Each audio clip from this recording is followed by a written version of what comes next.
Good morning. It's December 24th. I hope you'll excuse my voice. I have a bit of a cold. This is an open door, or I am the open door, a creation and gift of Cindy Krupp. And there are many of us who partake of this gift. And if you're attending live or if you're listening later, just know that you're welcome.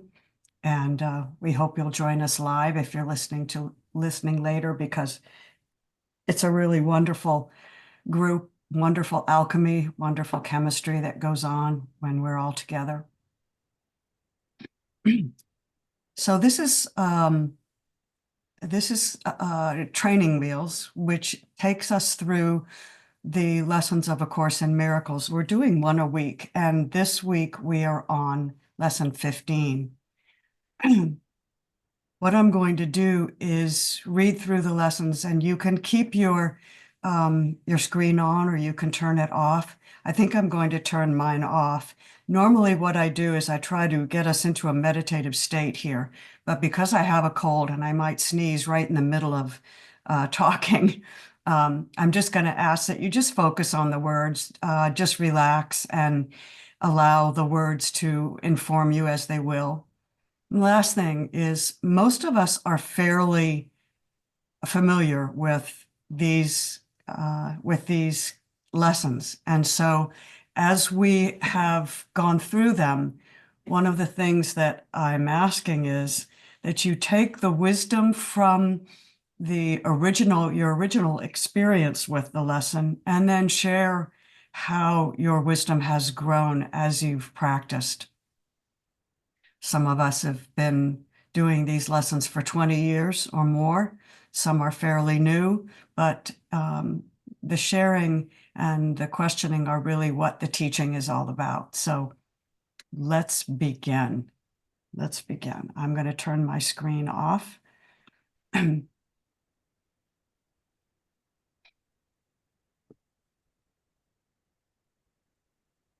And we start with a review.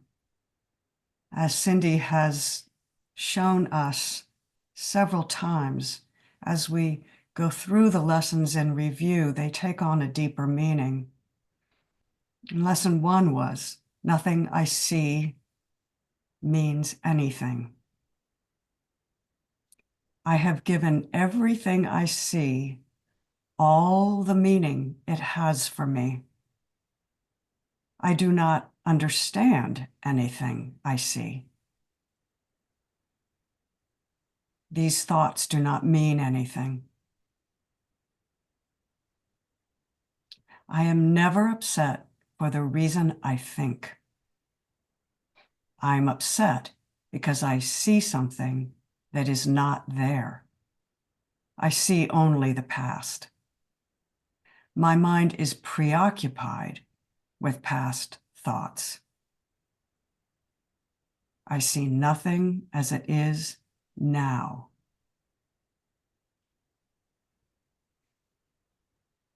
My thoughts do not mean anything. My meaningless thoughts are showing me a meaningless world. I am upset because I see a meaningless world. A meaningless world engenders fear.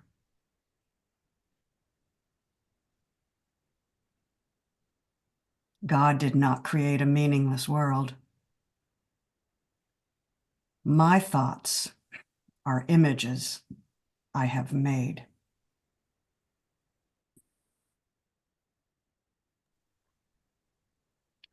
If you thought A Course in Miracles was radical before, hold on to your hat, because we are now entering truly foreign territory. This lesson tells us, quote, "It is because the thoughts you think appear as images that you do not recognize them as nothing." It is because the thoughts you think appear as images that you do not recognize them as no thing. You think them, and so you think you see them, and this is how your seeing was made. This is the function you have given your body's eyes. It is not seeing. It is image making. It is not seeing. It is image making. It takes the place of seeing, replacing vision with illusions.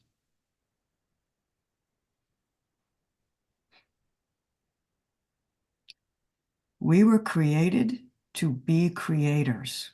In fact, we are the creator itself, made of the same stuff, arising out of the same pure potential that holds the nothing and the everything, the alpha and the omega.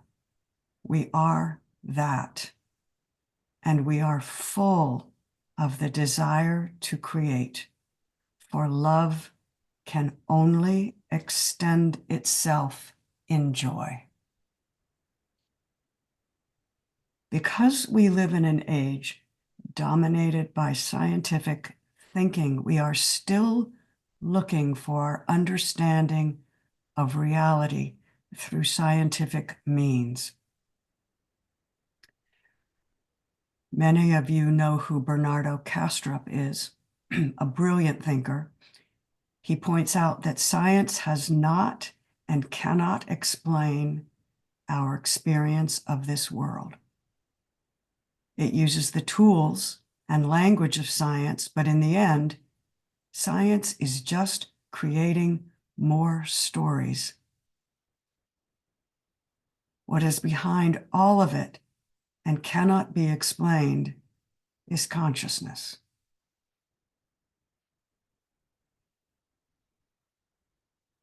This world is our creation.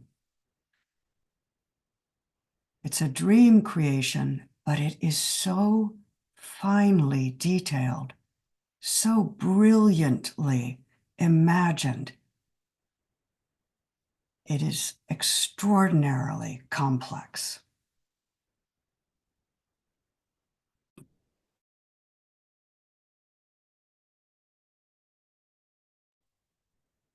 What does it mean to think you think? Who or what is the thinker here? And what or who is the one who recognizes thinking is happening now? Who creates the images?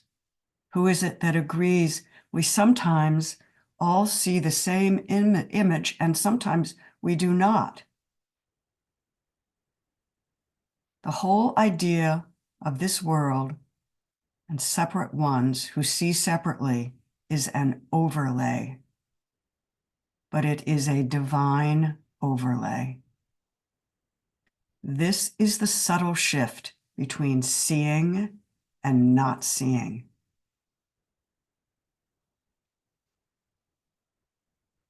Image making is simply a forgetting that we are the light in which the image is made on the screen of forgetting.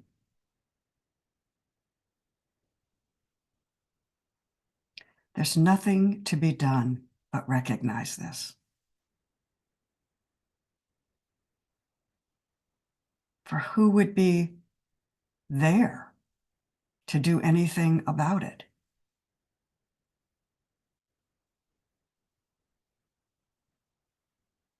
There is nothing to be done but recognize this. Who would be there to do anything about it? When the one who thinks she thinks is seen as an image, a mirage, That which is aware of itself shines through, and this is all that is required. The one who is making the apparent world, seeing the apparent world, having an experience of this apparent world, it's all consciousness. My thoughts are images I have made. This is the beginning of the end of the egoic mind's control over our perception. And the profound difference between awakening and not awakening to the realization that my thoughts are images I have made, between seeing and not seeing, is simply seeing that there is no me. There is no separate person there. We are all swimming in the same waters, and the waters are us, and it's divine and beautiful, and it's a mystery.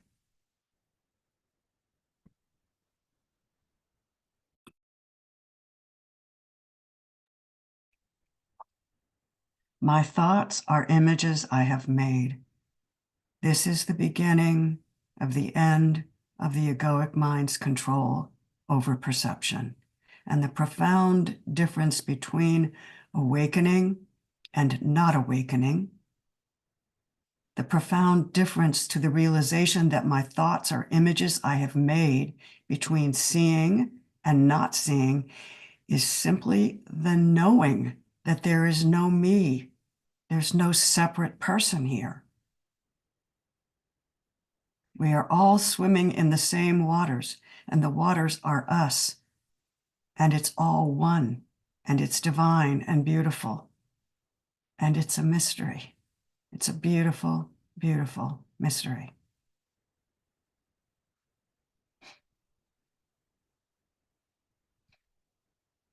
This is lesson 15.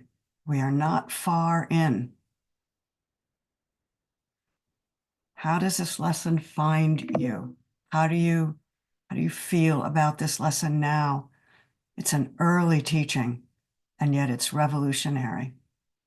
So come on back and let's talk about this for a few minutes. This lesson has been really good for me today, for the past few days, because I'm living in a body that thinks that it has a cold and that seems to be suffering. And I find myself, when I go through the lessons, I'm not a body, I am free. The body has a profound desire to be heard. And I think that all this apparent suffering is just a thought that I have made.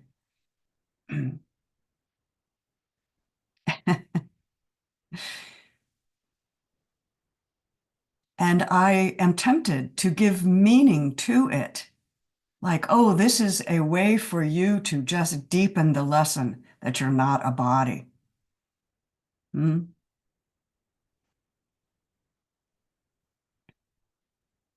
Who would be deepening the lesson? It's just what is.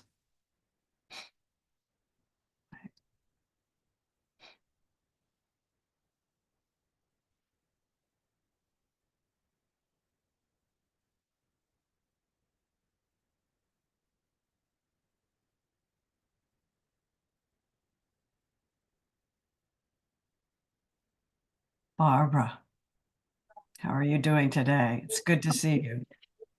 I'm doing good, fine. I just want one question. Why would you want to cause, why do you want pain if it's going to cause you pain? Why would you? I don't understand. Why would you want to suffer that way? Why do you put pain on yourself when you know it's, I don't know.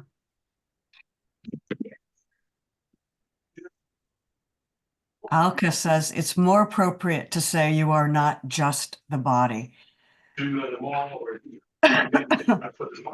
That is correct. The body is having this, seems to be having this experience. But who's having the experience, or what is having the experience? It's the infinite, impersonal, that's having the apparent experience, but it isn't the ultimate reality. And it's okay to say the body is suffering. You know, it's okay to say there appears to be suffering here. But as, what is it, Atmananda or said, I'm either suffering my experience. What did he say? I am experiencing suffering, or I am suffering my experience. I'm suffering my experience, but I am not experiencing suffering. Right? It's just the apparent body. But Barbara, what you're asking is a really good question, because we don't want to do a spiritual bypass here. It's okay to revel in the suffering. Like I said to Cindy today, my head hurts, my feet stink, and I don't love Jesus. Right? That's a country western song. And I've been saying that to myself for the past couple of days. This really sucks. I am not enjoying this, you know? And that's okay. It's okay. We have our foot in both camps until we don't, you know? Just because I know intellectually I'm not a body, I am spirit, I am free, that doesn't mean there's not suffering in this apparent body. It's an experience that Source is giving itself to suffer. But is Source actually suffering in reality? No. No. But it's having the experience. It's enjoying actually on some level. It's information for my big S self to have this experience of suffering. It's free to do it, right?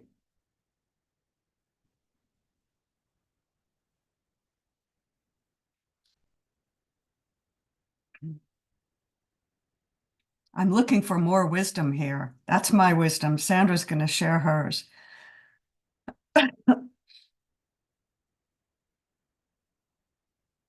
You know, the funny thing is, like 3 days ago, we have a friend who's invited all of us over for Christmas dinner. And I was saying to her, I can't wait to come have Christmas dinner with you. I just want to sit in your company and just be together. And now I'm looking at that and going, I can't go over there. Oh. And Kendall says, in simplicity, we have a body that has sensations and functions. It is that we are not that, the body. Yes. Sandra, come on down. First, I just want to say good morning to everyone. I'm so happy to be here. I do not have any wisdom to share, but I do have words that are coming. It was something I remembered when you were speaking, Amy. And I'm going to back up a second and say, I've done these lessons before, but they are so precious to me this time, especially. You said how we've grown over the years. There's so much deeper in meaning and speaking, bypassing the intellect and going straight to the heart, not trying to figure things out. And I love that. Thank you for that. What came to me was, because Barbara asked the question, why? And I don't think we can know why, but I have a glimpse or a glimmer of something I was speaking to, was it just yesterday? Maybe. Okay, so I watched my little grandchildren jump out of bed, run around the house, and especially when they were even younger. One of my granddaughters can twist herself up in knots. Her body can bend in ways that my body could never bend, and she just moves around. But the thing I noticed was that she doesn't appreciate it at all. That's just normal for her. Do you remember when you were a child and you just jumped out of bed and you didn't think, oh, wow, this body, look how great it moves? We didn't appreciate it at all. It was just what was. And it brings me back to these thoughts of duality and what duality teaches us. And so I'm not here to figure out why, but I think there's something in experiencing pain that makes me appreciate the not pain much more. And that's what I thought of when it's like,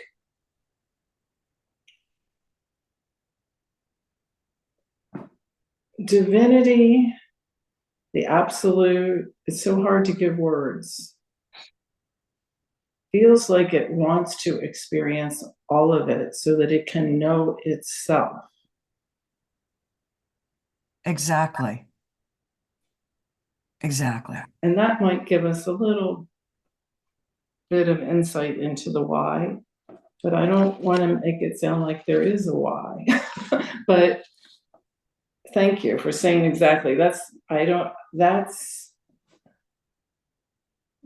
Fully, when I feel really healthy and I'm walking around and I feel like, which is rare because I do experience daily pain, but when I don't,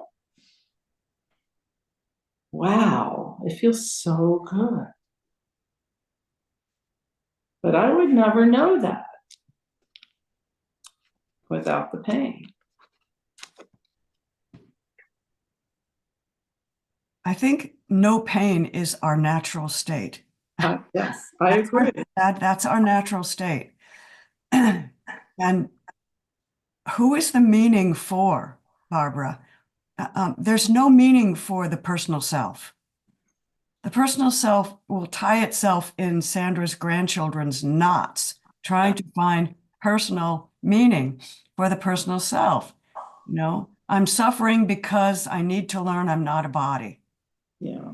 You know, that's the ego hijacking the deeper lesson. That's the ego hijacking spirit.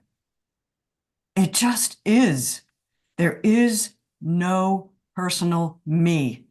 This is the last and final and most difficult of all understandings. And I'm so glad you said what you said about bypassing, because I spent a lot of time trying to bypass things with my spiritual knowledge. And that is not what this is for. That's not why I'm here. I know that.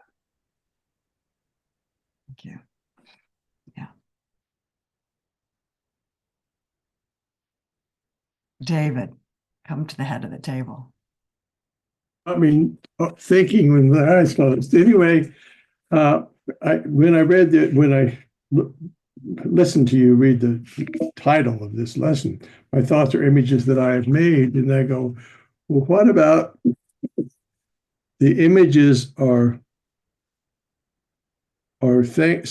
images are something I made with my thoughts, and so I mean, I don't know if that's the same thing, but then I think about there's just all this energy just everywhere. It's just vibrating and it's going. And it reminds me back in the day when you turn on the television and there was no show. There was just this snow, this on the screen. And to me, that's my idea of what energy is. It's just energy going back and forth. And that's the screen is just, it's just somehow that got captured on the screen. and it seems like my mind or my thoughts, let's say that my thoughts try to create something from this energy.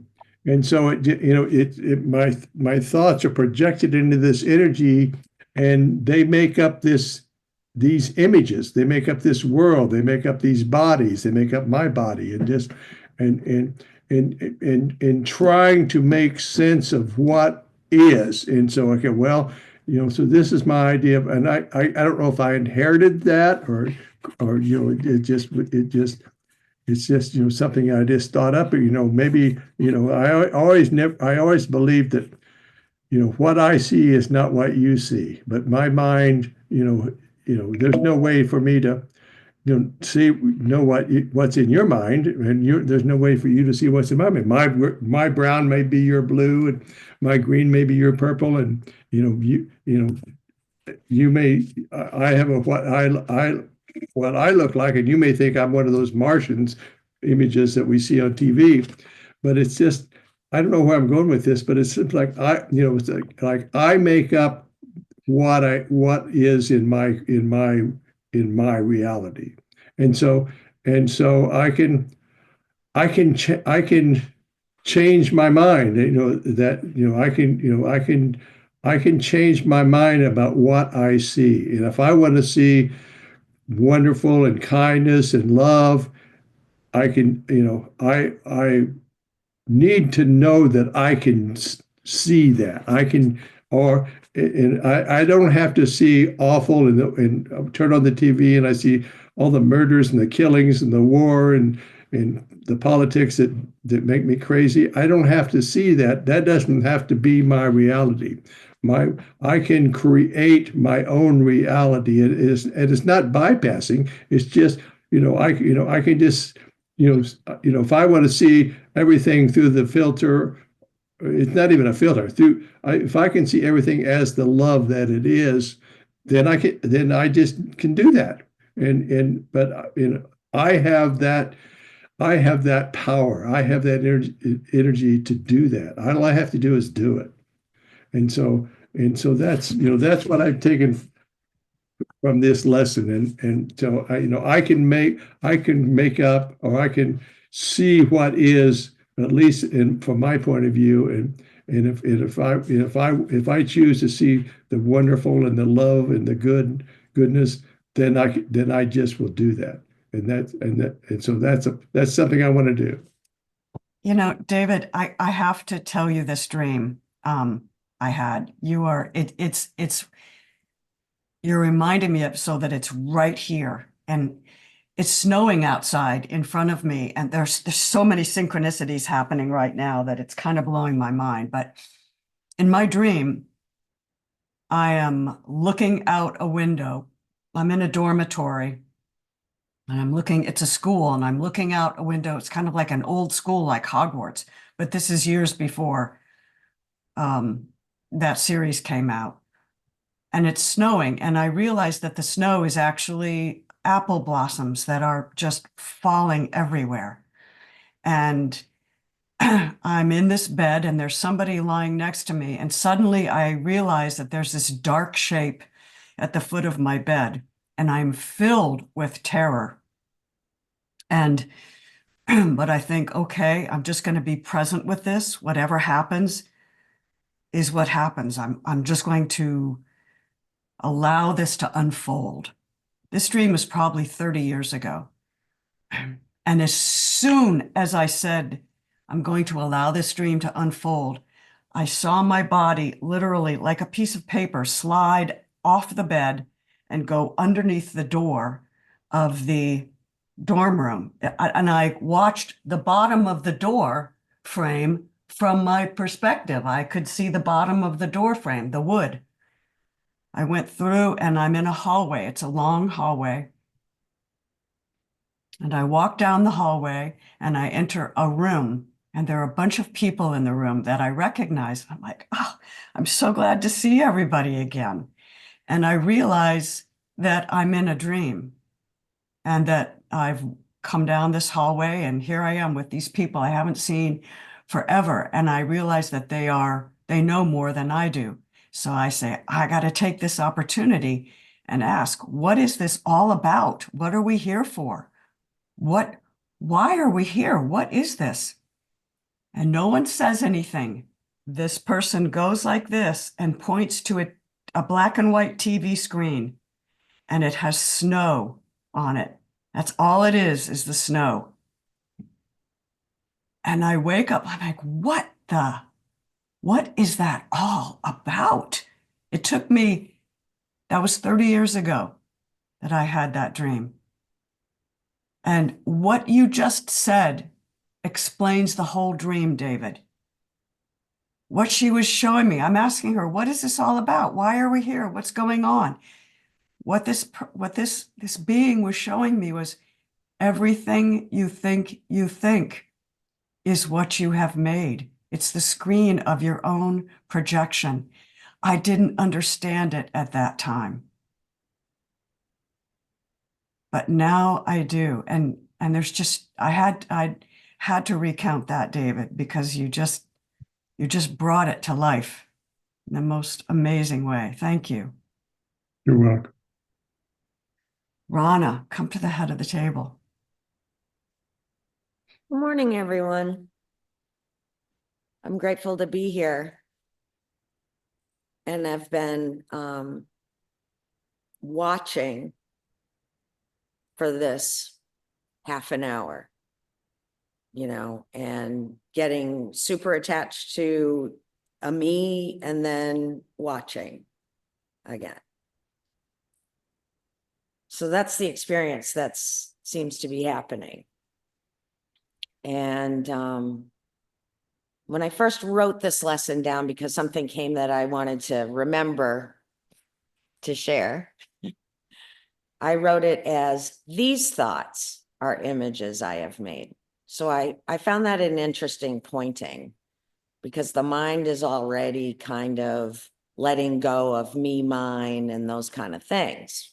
But the pointing, the lesson says my thoughts, because of course, at this point, it is talking to a me that thinks it's separate from all this, right? So what's come to me, and it's very much what we've all shared, but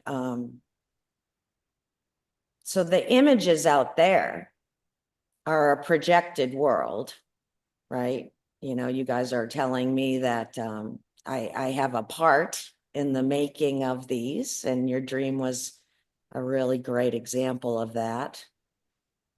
And then in the mind, there are pictures too that aren't out there yet, but there are pictures here.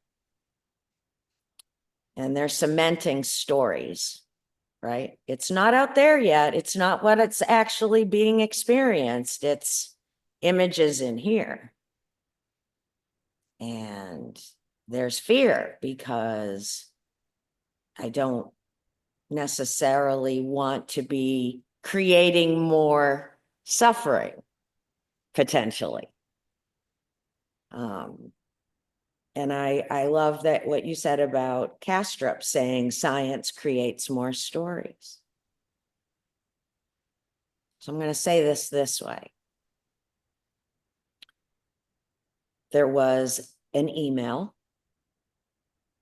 There was a reading of a chart, a test result. And there has been no doctor follow-up yet. But the mind has created a picture of what it thinks is going on in this body that is not real. And it wants to fix it. And at the same time, it wants to welcome it. And it wants to love it.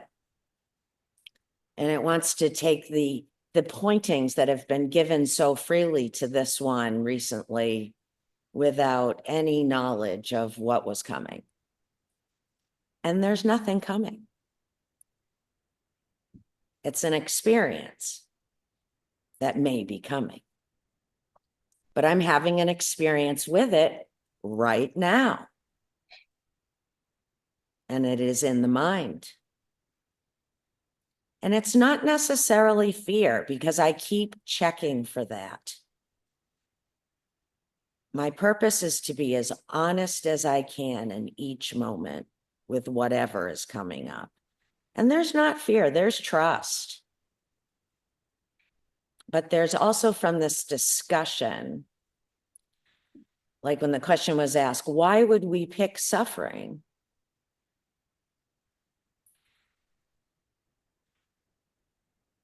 What comes up for me is the word suffering as a human, as a me, as a body indicates something bad. So right from that question, I'm already like in a body and stuck here. Because to consciousness, this experience is not labeled suffering. That's right. It's just an experience. Exactly right. So I'm going to stay rooted in now, in today, and have this experience, noticing the projected images and things that are happening here, because they're not there. And if they do become there, we just meet it there. And Beautiful. you know, the suffering is a label that the thinking mind wants to tell me this is going to be uncomfortable. And this ego doesn't like to be uncomfortable, don't you know? Can So I read thank you. Can I Thank you read for what- letting me share that. Rhonda, may I read you what the glossary says suffering is? It describes suffering. Yeah, perfect. It says, the definition of suffering, one of the basic ego witnesses to the reality of the body and the non-existence of spirit. Since the body appears to experience suffering or pain, to be in pain, therefore, is to deny God, while being aware of our true invulnerability as God's Son, God's creation, is to deny the reality of pain. Do you want me to read that again? It's beautiful. Yeah. I feel like there's a wobble. You know, we've used that word, Cindy, before. Like that's what's going on here. It's like stuck in a body, being aware, stuck in a body, being aware. And that's really what's going on here right now. Yes. Yes. Can I add, could you just read the last line? Being aware of our true invulnerability as God's being is to deny the reality of pain. Now, I think reality is the operative word here, right? So Joel Goldsmith, you know, I love Joel Goldsmith, will say, we do not deny the appearance, we deny its power. And that's been so useful for me. And that's what I heard in that last line. And that's so important for the wobble, moving in and out of who I think I am, right? I'm not denying that there is an appearance of a dream character currently going through hell. But I'm going to stand still and deny that it has anything to do with God and with my place in God. And I am going to do my best to continue to open up the channel to allow God to inform what happens now, or the universe or consciousness. Oh, that's fantastic. I love that. Thank you. My hand's still up for whenever you call on me. Okay, I'm calling on you. Is that a, Rana, are you done? Rana, are you complete? Yes, and thank you for the opportunity to speak in a vague way right now. Right. And this is, you're my family. And when I do go to the doctor, I will share everything with you because, you know, but I just felt it was time to open up a little bit here to my family. I didn't think you were oblique at all. I thought you were right on and you addressed the issue perfectly. Yeah, So it's my turn, right? it's your turn, Cindy, but you So the only first have thing, 1 minute. I love us. And I wanted to just acknowledge how grateful I am to see Kim in the room because I don't get to see you that often. So thank you for being here. These Yeah. people that come in and out of my life over the years, man. Okay. Um, so I'm having an experience and I'm going to trust the divine part of me to be able to tell this story without touching somebody else's anonymity. I'm asking for help to do that because it seems to be important to speak about it, even though on some level, human level. And it's nobody here, by the way. So I woke up. So here, my thoughts are the images I have made. And I've been living as best as I can remember almost every day at some point. I hear the words, let every voice but God's be still in me. Like, I don't want Cindy's thoughts to be directing the show. I want the divine thought to inform what happens here. Intermixing, merging. I just got a vision that Regina helped me of blue dye in the cake batter, like Cindy being the cake batter, the Holy Spirit being the blue dye, and you put the drop of the blue dye in the Cindy and you let it mix and more Cindy.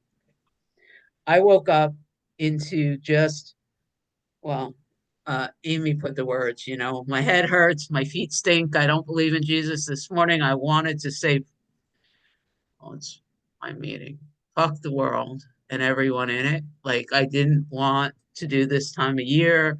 I didn't want to be here. I just wanted to. When I wrote about it, I said irritable and cranky. I woke up irritable and cranky and disconnected. I don't know if anybody else has ever felt like that, but I was experiencing that like this morning. And I acknowledge, same as like Amy was talking about, hey, I have a cold. I should, but she's here, right? I still sat for my morning reading and the contemplation. Even though I didn't feel consciousness, I still talked to consciousness. Like, I did all of my practices, even though I was, like the feeling in the body was dense and heavy and pissed off, didn't even have a reason. So I just kept showing up for the work anyway, right? And then I was in the presence of another. I sat earlier today with no one that's part of this group, and I listened. Try not to cry. And this other has a story that, if I believe stories, and part of me still believes stories, was breaking my heart. The young woman who is about to get deported and leave her children behind. Like, that's part of Cindy's nightmares. Like, if Cindy believes in a world, what is Cindy's most value attribute is that mother role and taking care of those that come after. And I was witnessing a being who was completely out of control of her life and living what you would maybe call Cindy's worst nightmare if Cindy were to touch that, one of them. Anything that has to do with separating mothers and children and having children like be victimized by this world seems to do something big time here. And being a witness to a mother who is in that experience and about, and so here I am, there's a density here. I am in witness to, I hold minister, counselor, facilitator. There's a lot of different spaces, right? And so there's that. And I'm watching what's happening here. Now there's a part here, and I wrote them all down afterwards. So there was something here that says, and you think you got it bad, Cindy? Right? You got some stolen cars and a child that lives 11 hours away. You got a warm house. You might not have a car, but you have a Walgreens too. Like there was a part of that that started. And I just wrote it down. I said, no, no, no, that's not useful. There was a part of here that wanted to scream in social injustice. And I looked at that. I said, well, that's believing the story, right? There was a part that wanted to just say the world isn't real, right? But that thought seemed to come from a wall, not truth. You know what? There were 4 or 5 or 6 different kind of things that the thinking mind was attempting to pull me into so I wouldn't be present in the moment. That's what it felt like. Even the world isn't real, or the world sucks, or at least it's not me, or I've got to do something. I got to tell the world that they suck and they should never separate mother. Like it didn't matter. All of those things happened here. And then I noticed something else. There was something else that was quiet, that was holding me, that was holding the space, that had no words. It was just still. It was just open. It was just there. And at the end of when I walked away from this exchange, the words that came here that I rested in, I don't know who I am. I don't know who another is, but I trust the one who sent me here. Never used those words before. I trust the one who sent me here. And I choose service.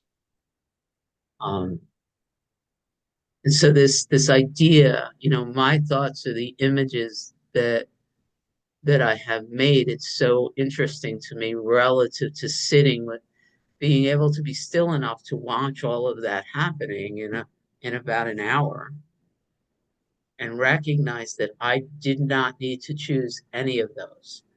I had the ability, even though I began the whole experience really cranky, really irritable, really dense, I had the ability to notice that there was something else in the room. And that something else in the room was being still, and there was no judgment. There was just this peaceful, easy feeling. And I'm still feeling it working on me. So that's my thoughts of the images I have made. I am conscious in stating that there's a whole bunch of thoughts that Cindy has, and I kind of want to know what God has to say about all of them before I act on them. Oh, however that sounds. But that's what I want to share. So grateful to be here. Thank you.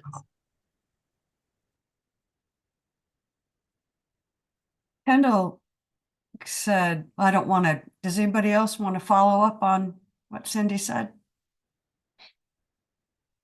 I thought Barbara might want to. Okay, you were talking about an experience of your experience. Well, I had one this morning, and me and my husband went for a walk this morning, but he wasn't ready when I was ready. He said, just wait. And we waited, and I guess it was the right time, because when we were walking out, we came to the other complex, and there was a lady that she needed help. It looked like she needed help, wanted help, or whatever. So she walked to the garbage, she walked back, and I says, Merry Christmas. She says, oh, Merry Christmas Eve. And then she gets in her car and she says, I wish they would keep my husband till after Christmas. She says, then she started saying about, yeah, something about her mother and her brother died and whatever. And I was walking and it's like, I love you. I went and I think I was supposed to be there at that time to send her some love. And it's like, but my ego was saying, why? why am I seeing this lady in pain and everything? But I guess I was there for a purpose.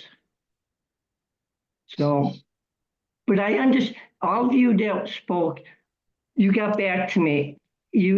I understand what you're talking about now, because I do experience a lot of pain. And even when you people were talking, it's like, okay, I got a sharp pain in my side, I got a sharp pain in my leg, and as soon as I was just letting them pass by and they were gone. But I guess I'm here, like you said, to experience the pain, so I know what it is not to have pain. And for like 17 days, I did not have pain. It's like, wow, what's going on here? You know, but I do love all you people speaking about your experiences too. Thank you. Thank you.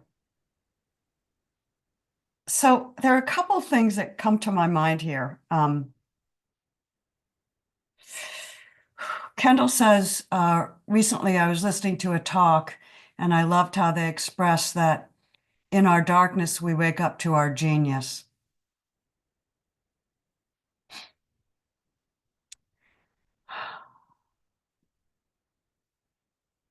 And then she says, in light of this conversation, it is of note to consider that, as Jenny Beal states, we don't choose our thoughts.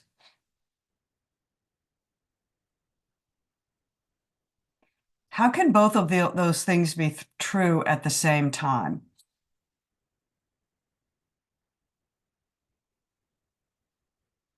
So we don't choose our thoughts, and yet it's in our apparent darkness that we wake up to our genius.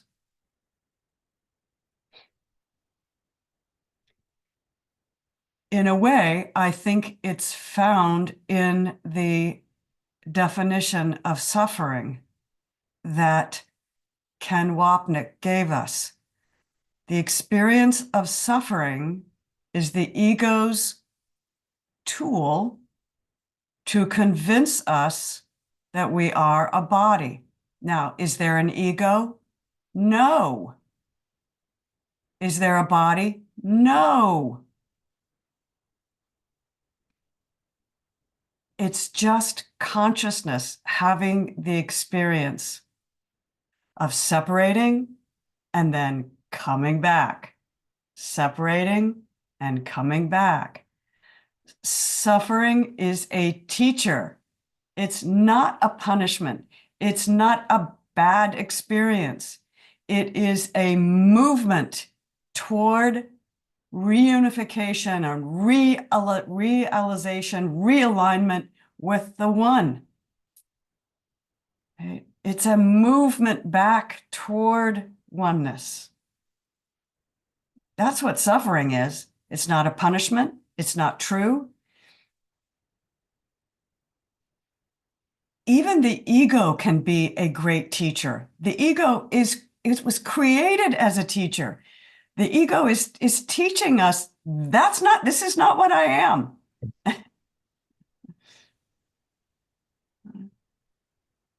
David, come to the head of the table. I've been thinking this for, I don't know, a long time about that. My idea of how things are, I guess, is that, we're at zero. That's home base. That's what there is. And we go out and do all these things and have a body and suffer and love and then we come back. It's almost like Einstein's theory of that the whole universe is just circular. It's and it's not linear. And I think it seems to me that what is this circular.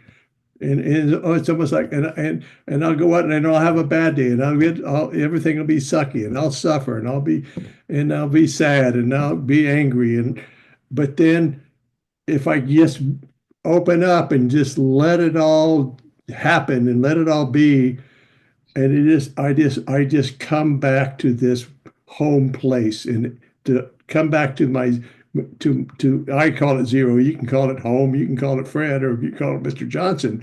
But it just where, what is real, what is true, what is. And I love that because it feels so safe. And not that I don't, that's not a good word. It just feels like home. And that's I can't say anything more than that about it, because but I love that I have that place, and I know when I'm back, and it's really a good feeling.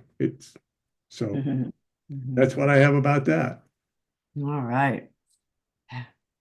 That's true. That's so true. We know when we're back. And that actually is from, that my understanding of that comes from a book called The Inner Logic of Spiritual Reality, which is written by a guy named Joachim Wolf, who's a physicist. And just long story short, what he says is, when I feel good, I'm in alignment with my truest source. And that's how we know we're in alignment. So it's good to feel good, not at the expense of another, but just to feel good. And it's not, and the ego will step in and try to manipulate or grab a hold of or interpret every moment. It will try to do that. And so it will say, oh, you might feel good now, but you won't feel good in 2 minutes from now. Or maybe you feel good now, but you shouldn't hold on to that feeling good because it won't last and you'll be disappointed. My mother used to say, if wishes were horses, then beggars would ride. That one, if wishes were horses, then beggars would ride. In other words, don't wish, don't wish, don't wish, waiting for the shoe to drop, as Rana says. What a dysfunctional thought system. Sandra. You asked such a good question about how could this be true, two opposite things or something like that. And what came in for me was, it's true because I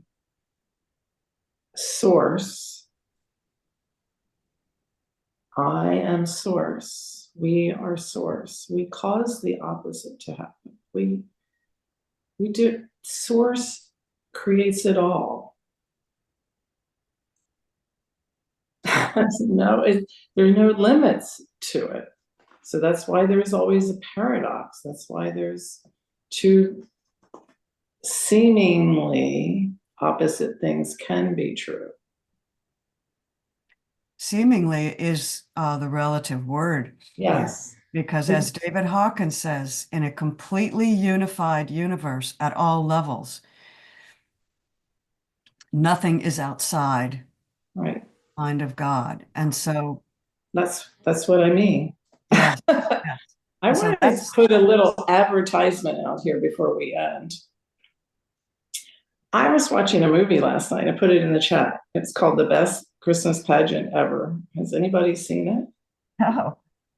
Okay, so I was watching it through the lens of A Course in Miracles, and it just kept showing me everything. Nothing I see means anything. I've given everything all the meaning that it has for me, and especially my thoughts or images I have made. And it was really beautiful. And in the end, without spoiling it, there's something that breaks through all of that. And there appear to be, the good guys and the bad guys, all of that. It's just something that breaks through it all. And that's love. So I just throw it out there if you're interested in a funny and uplifting Christmas movie. Is it on Netflix? Where did you see it? I think I paid to rent it. Okay. think I paid I already 12. looked it up when Sandra like put it in the chat, so it's like $20. It's brand new. So you Ah, Like, can get it instead on. of going to the movies where you would pay $30. Anyway, I just kept thinking of it the whole time you were talking about my thoughts or images that I have made. It's just such a perfect example of it.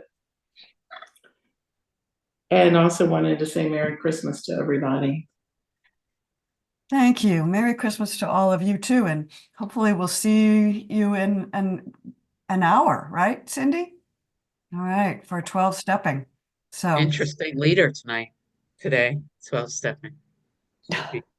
All right, I'm gonna turn the recorder off. all right, I'm going to go get ready for 12 stepping. Love us all.